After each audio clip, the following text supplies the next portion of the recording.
नमस्कार दोस्तों, स्वागत है आप सभी को मेरे यूट्यूब चैनल में। दोस्तों, आज की जो हमारी वीडियो है इसमें हम बात करेंगे पाटलिपुत्र यूनिवर्सिटी पटना स्नातक एडमिशन 2021 से 24 के बारे में कुछ महत्वपूर्ण बातें।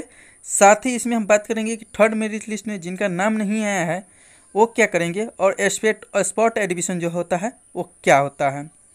तो दोस्तों, जैसे कि आप लोगों को पता है कि पाटलिपुत्र यूनिवर्सिटी ने स्नातक एडमिशन 2021 से 24 के लिए प्रथम मेरिट लिस्ट 24 अगस्त को जारी किया गया था, जिसके आधार पर जो है 10 सितंबर तक आप एडमिशन ले सकते थे कॉलेज में जाकर के। वही सेकेंड मेरिट लिस्ट जो है 23 सितंबर को जारी की गई थी और इसके आधार पर जो है आप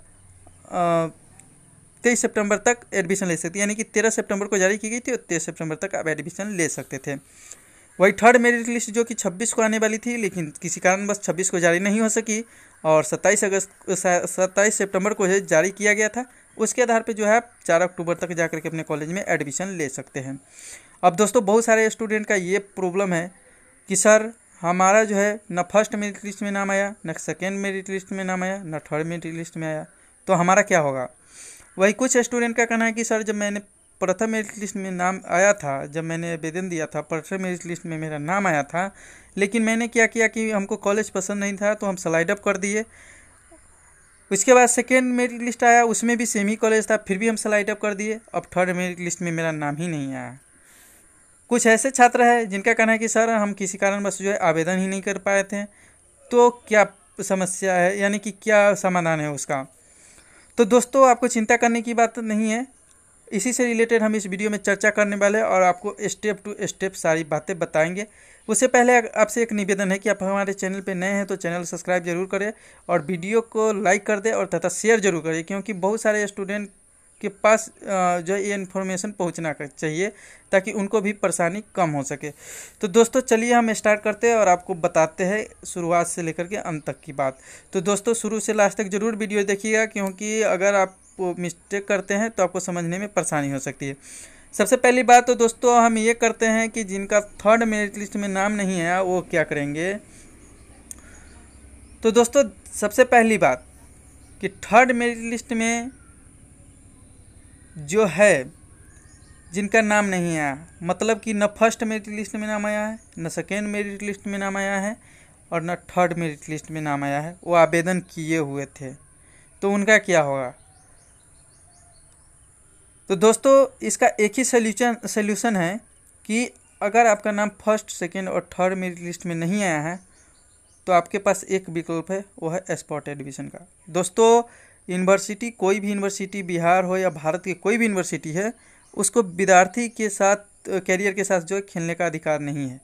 यानी कि यूनिवर्सिटी जो है एडमिशन लेगी, इसके लिए चौथा मेरिट लिस्ट भी जारी करना पड़े तो करना होगा, तो करेगी, सीट बढ़ाना पड़े तो बढ़ाएगी, लेकिन एडमिशन जो है सबका लेना है। यानी कि किसी स्टूडेंट का जो है कैरियर बर्बाद करने का किसी यूनिवर्सिटी को अधिकार नहीं दिया गया है। तो दोस्तों, ये तो आप निश्चिंत हो जाइए कि अगर आपका first merit list, second merit list और थर्ड मेरिट लिस्ट में नाम नहीं आया है तो आप स्पॉट एडमिशन के तहत जो है आवेदन कर सकते हैं। उसके लिए जो है आप डेट निकाली जाती है, उसके आधार पर आप आवेदन कर सकते हैं। अब बात करते हैं कि सर जिनका फर्स्ट मेरिट लिस्ट में नाम आया था, स्लाइड अप कर दिया था, सेकेंड मेरिट लिस्ट में वही नाम आया है और थर्ड मेरिट लिस्ट में नाम नहीं आया, तो उसका क्या होगा। तो दोस्तों, उन लोगों का भी वही सोल्यूशन है कि अगर आपका नाम फर्स्ट मेरिट लिस्ट में आया, आप एडमिशन नहीं कराएं, सेकेंड मेरिट लिस्ट में आपका नाम आया, आप एडमिशन नहीं कराएं, थर्ड मेरिट लिस्ट में आपका नाम ही नहीं आया, तो उनका भी वही एक ही सोल्यूशन है, वो है स्पॉट एडमिशन का। तीसरा, कि जो छात्र कहीं चले गए हुए थे या किसी कारण बस आवेदन नहीं कर पाए थे नामांकन के लिए, तो क्या उनका अब जो है नामांकन नहीं होगा। तो दोस्तों, ऐसी कोई बात नहीं है, आपके लिए भी वही जो है रास्ता है, वो है स्पॉट एडमिशन का। अब हम समझ लेते हैं कि दोस्तों स्पॉट एडमिशन होता है क्या और ये क्यों निकाला जाता है और इसमें जो है अप्लाई करने का अधिकार किसको किसको है। तो दोस्तों, सबसे पहले तो ये समझिए कि स्पॉट एडमिशन होता क्या। तो दोस्तों, स्पॉट एडमिशन जो होता है हमारा first merit list, second merit list और थर्ड मेरिट लिस्ट। आपको भी पता है कि कोई भी यूनिवर्सिटी 3 मेरिट लिस्ट जो है जारी करती है, या कोई भी बोर्ड जो है 3 मेरिट लिस्ट जारी करती है। ये अलग बात है कि पीजी वगैरह में 4 मेरिट लिस्ट भी जारी कर दिया जाता है कभी कभार। तो अगर आपका फर्स्ट मेरिट लिस्ट और सेकेंड मेरिट लिस्ट और थर्ड मेरिट लिस्ट में जिन स्टूडेंट का चयन नहीं हुआ है, सिलेक्शन नहीं हुआ है या सिलेक्शन हुआ है एडमिशन नहीं ले पाए हैं, उन सभी का जो है स्पॉट एडमिशन के तहत नामांकन लिया जाता है। और इसके लिए जो है स्पॉट एडमिशन का आवेदन का तिथि भी निकलता है, जिसमें जो छात्र कॉलेज के लिए अप्लाई किए थे, जो कॉलेज पसंद नहीं आया था, वो भी इसमें अप्लाई कर सकते हैं। जो प्रथम बार अप्लाई करना चाहते हैं वो भी कर सकते हैं। यानी कि स्पॉट एडमिशन में उन सभी छात्रों को अधिकार है जो एडमिशन से अभी तक वंचित रह गए हैं। अब बात करते हैं कि स्पॉट एडमिशन में होता क्या है। तो दोस्तों मान के चलिए कि एक यूनिवर्सिटी के अंतर्गत 20 से 22 कॉलेज आते हैं। आप किसी भी यूनिवर्सिटी का पता कीजिएगा तो कम से कम 18 से 19 या 15 से 20 कॉलेज जो है आते हैं उसके अंतर्गत। अब बात करेंगे कि सर क्या अगर स्पॉट एडमिशन निकलेगी तो इसमें क्या मनपसंद कॉलेज मिलेगा? तो दोस्तों नहीं। अगर आप स्पॉट एडमिशन के तहत एडमिशन लेना चाहते हैं तो आपको मनपसंद कॉलेज नहीं मिलेगा। ये मिल सकता था तो आपको स्लाइड अप और मेरिट लिस्ट के आधार पे ही मिल सकता था। तो दोस्तों अगर स्पॉट एडमिशन में आप जाएंगे तो आपको वैसे कॉलेज दिए जाएंगे, जैसे कि मान के चलिए कि किसी यूनिवर्सिटी में थर्ड मेरिट लिस्ट निकाला गया है। अब जो है बहुत सारे छात्र बच गए हैं, तो बहुत सारे छात्र बच गए हैं तो कॉलेज और यूनिवर्सिटी अपने तरफ से जो है मेरिट लिस्ट बढ़ाएगी, यानी कि जो है सीटें बढ़ाएगी। तो सीटें बढ़ाएगी तो दोस्तों हर एक यूनिवर्सिटी में जो है अनेक कॉलेज होते हैं और बहुत सारे ऐसे कॉलेज होते हैं जहाँ पे 2000 सीट होती है, लेकिन वहाँ पे स्टूडेंट जो है 1000 एडमिशन करा पाते हैं। या बहुत सारे ऐसे कॉलेज होते हैं जहाँ पे 1500 जो है नामांकन के लिए क्षमता है और वहाँ पे 500 स्टूडेंट ही नामांकन करा पाते हैं। तो वैसे कॉलेज में जो है दोस्तों आपका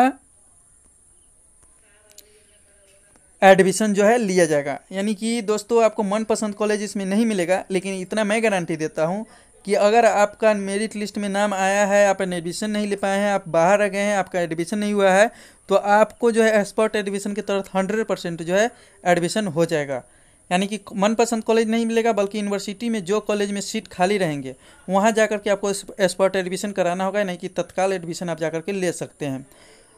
तो दोस्तों अब बात करते हैं कि सर मान के चलिए कि जो अगर एडमिशन किया हुआ है, यानी कि जो है नामांकन के लिए ऑनलाइन किया हुआ है, तो क्या उनको दोबारा पैसा देना होगा?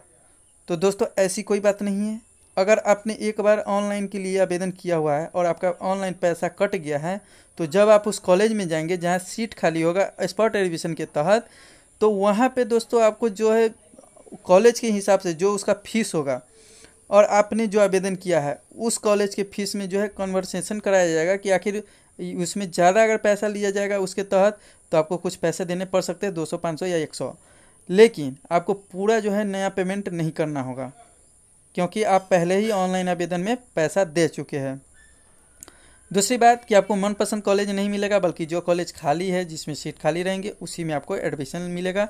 बाकी अगर आपका मेरिट लिस्ट में नाम आया है थर्ड मेरिट लिस्ट में, तो आप जा करके जियो कॉलेज है उसी में एडमिशन करा ले तो बेटर रहेगा। बाकी आपको जो आप मनपसंद कॉलेज चूज कीजिएगा तो स्पॉट एडमिशन के तहत आती है, तो उसमें भी दोस्तों बहुत सारे स्टूडेंट जो है आवेदन के लिए लाइन में खड़े रहते हैं। तो मैं यही आपसे रिक्वेस्ट करूँगा कि अगर आपका थर्ड मेरिट लिस्ट में नाम आया है तो आपका जिस भी कॉलेज में है वहाँ जाकर के आप एडमिशन करा लीजिए, और नहीं तो अगर आप नहीं कराना चाहते तो नहीं कराइए। स्पॉट एडमिशन के तहत आप जो भी कॉलेज निकाले जाएंगे वहाँ जाकर के आप एडमिशन करा सकते हैं। तो जब स्पॉट एडमिशन के लिए डेट निकाली जाएगी या कोई सूचना आएगी तो उसका भी मैं इन्फॉर्मेशन आप लोगों को दे दूंगा। तो इसके लिए आप हमारे चैनल पे बने रहे, और अगर कोई क्वेश्चन है तो कमेंट करें, क्योंकि बहुत सारे जो स्टूडेंट कमेंट करते हैं इसके बाद ही मैं उस टॉपिक पे वीडियो बनाता हूँ। तो दोस्तों उम्मीद है कि आपको वीडियो अच्छी लगी होगी, आप समझ गए होंगे कि थर्ड मेरिट लिस्ट में नाम नहीं आया तो क्या करें, अगर आया है तो क्या करें, कॉलेज बदलना चाहते हैं तो क्या करें, और स्पॉट एडमिशन किया है।